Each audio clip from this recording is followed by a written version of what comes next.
DNA मित्रों, अब हम विश्लेषण करेंगे उस खतरे का जिससे हमारा, आपका, सबका सामना रोज होता है। हालांकि हमारे बीच के ही कुछ लोग इसे खतरा नहीं मानते, लेकिन अब सुप्रीम कोर्ट ने कह दिया है यह खतरा है और सरकारों का दायित्व है कि वो इस खतरे से आम लोगों को बचाए।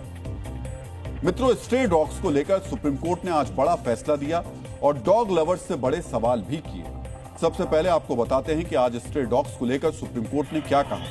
कोर्ट ने कहा कि अगर कोई बच्चा या बुजुर्ग स्ट्रे डॉग्स के काटने से जख्मी होता है या उसकी मौत हो जाती है तो राज्य सरकारें मुआवजा देंगी, क्योंकि राज्य सरकारों ने 5 साल से नियमों को लागू करने के लिए कुछ भी नहीं किया है। स्ट्रे डॉग्स को खाना खिलाने वालों की जिम्मेदारी तय की जाएगी।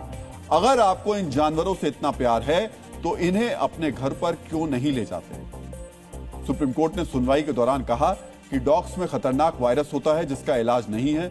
मित्रों, सरल शब्दों में कहें तो कोर्ट ने साफ तौर पर कहा कि डॉग्स खतरनाक होते हैं। स्ट्रे डॉग्स को कंट्रोल करना सिस्टम यानी सरकार की जिम्मेदारी है, इसीलिए डॉग बाइट पर मुआवजा राज्य सरकार देगी और जो डॉग लवर्स हैं उन्हें अगर जिम्मेदारी दिखानी है तो वो स्ट्रे डॉग्स को अपने घर ले जाएंगे। मित्रों, इस श्वान विमर्श में आज सुप्रीम कोर्ट ने एक और बड़ी बात कही। स्ट्रे डॉग्स को लेकर जो लोग मानवता वाली थ्योरी को आगे बढ़ाते हैं उनसे आज सुप्रीम कोर्ट ने अहम सवाल पूछा।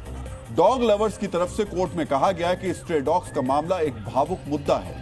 इस पर कोर्ट ने सख्त टिप्पणी की। कोर्ट ने कहा यह भावुकता सिर्फ डॉग्स के लिए ही क्यों दिखाई पड़ती है, इंसानों के लिए भावुकता क्यों नहीं दिखाई देती। स्ट्रे डॉग्स को गोद में लेने के सुझाव पर सुप्रीम कोर्ट ने कहा कि सड़क पर रहने वाले अनाथ बच्चों को गोद लेने की बात क्यों नहीं होती है। जस्टिस संदीप मेहता ने कहा कि अब तक किसी ने इंसानों के लिए इतनी लंबी बहस नहीं की। इस मामले में अगली सुनवाई अब 20 जनवरी को होगी। की प्रॉब्लम पे सॉल्व करना है, काम करना है, पब्लिक अवेयरनेस और जन जागरूकता के साथ में कुत्तों की गिनती के हिसाब से स्टरलाइजेशन सेंटर्स बनेंगे, तब जाकर के हम डॉग की आबादी काबू पर कर पाएंगे और हम पशु क्रूरता भी रोक पाएंगे। समझिए, कोर्ट ने आज साफ कर दिया कि स्ट्रे डॉग्स के खतरे को अनदेखा नहीं किया जा सकता। मित्रों, हालांकि खाए पिए और अघाए हुए खास मानसिकता वाले लोग स्ट्रे डॉग्स के लिए प्रेम दिखाते हैं। बेशक अपनी महंगी गाड़ी में चलने वाले इन लोगों के लिए स्ट्रे डॉग्स खतरा नहीं होंगे, लेकिन सड़क पर गली मोहल्ले में पैदल चलने वाले आम आदमी के लिए ये बड़ा खतरा है।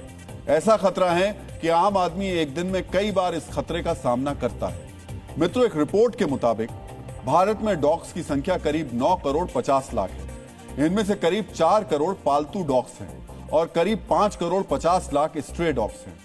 रिपोर्ट्स के मुताबिक भारत के करीब 13% घरों में पेट डॉग्स हैं। इन आंकड़ों को ध्यान से समझिए।